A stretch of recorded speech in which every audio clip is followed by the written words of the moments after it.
ദൈവത്തിൻ്റെ അമ്മയെ ചൂണ്ടിക്കാണിച്ചത് സ്നാപകയോഹന്നാൻ്റെ അമ്മയാണ്.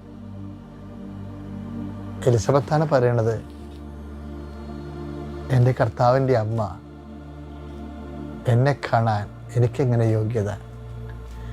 അത് തന്നെയാണ് സ്നാപകയോഹന്നാനും പറയണത്. അവൻ്റെ ചെരുപ്പിൻ്റെ വാറുകൾ അഴിക്കാൻ പോലും ഞാൻ യോഗ്യതയില്ല.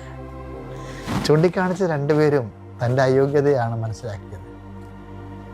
ഈ കൂടെ താമസിക്കുന്നവർ ആദ്യം മനസ്സിലാക്കുന്നത് വചനത്തിൻ്റെ മുമ്പിലുള്ള നമ്മുടെ അയോഗ്യതയാണ്. എന്നും വചനത്തെ മാംസമാക്കാൻ ആഗ്രഹിക്കുന്ന എല്ലാവരും വചനത്തിന് മുമ്പിലുള്ള ഈ അയോഗ്യത, കർത്താവേ, അത് റോമൻ പൊണ്ടിഫാണ്. റോമൻ പൊണ്ടിഫല്ലേ, റോമൻ പടയാളിയാണ്, സൈന്യാധിപനാണ് അത് മനസ്സിലാക്കിയത്. Jesus, I am not worthy to receive you in my home.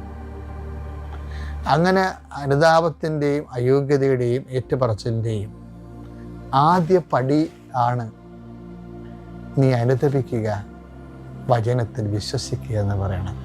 വചനത്തിൽ വിശ്വസിക്കുന്ന മുമ്പ് ഒരു അനുതാപത്തിൻ്റെ സാധ്യതയുണ്ട്. നീ വചനം വായിക്കാൻ നേരത്തും വചനം ജീവിക്കാൻ നേരത്തും ആദ്യം വേണ്ടത് വിശ്വാസത്തെക്കാളുപരി അനുതാപമാണ്. അനുതപിക്കുക, വിശ്വസിക്കുക എന്ന് പറയണത് വിശ്വാസത്തിൻ്റെ മുമ്പിലുള്ള അടിസ്ഥാന നടപടി അനുതാപമാണ്. അനുതാപമില്ലാത്ത വിശ്വാസത്തെ, വചനത്തെ കണ്ടെത്താൻ അപര്യാപ്തമായിരിക്കും. അതുകൊണ്ട് നമ്മുടെ മുമ്പിലുള്ള ഓപ്ഷനും എന്താ? അനുതപിക്കുക.